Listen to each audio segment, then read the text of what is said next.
ایک مرد نے اپنی سالی سے رضامندی کے ساتھ استغفر اللہ بدکاری کی اور اب ان کے بچے ایک دوسرے کو پسند کرتے ہیں اور شادی کے لیے بضد ہیں، تو کیا ان کی شادی ہو سکتی ہے؟ بچوں کی شادی تو ہو سکتی ہے آپس میں، کیونکہ حرمت مصاہرہ میں یہ ہوتا ہے کہ جس سے زنا کیا ہو اس کے اصول اور اس کی اولاد سے یہ زانی نکاح نہیں کر سکتا، اور جس نے زنا کیا وہ بھی اس کی اولاد اور اس کے اصول سے نکاح نہیں کر سکتا۔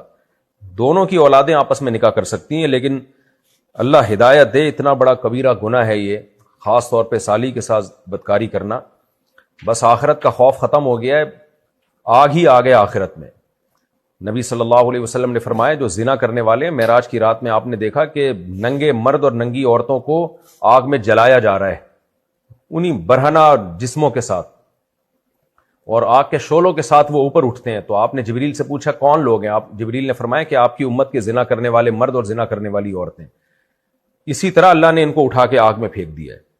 اور سالی کا بہنوئی کے ساتھ زنا کرنا تو اپنی بہن کے ساتھ بھی ایک بے وفائی ہے۔ بہن جیسا پیارا اور خوبصورت رشتہ، اس کے ساتھ بھی ناانصافی ہے کہ یعنی یہ تو ڈبل گناہ ہے، دگنا درد دگنا گناہ ہے یہ۔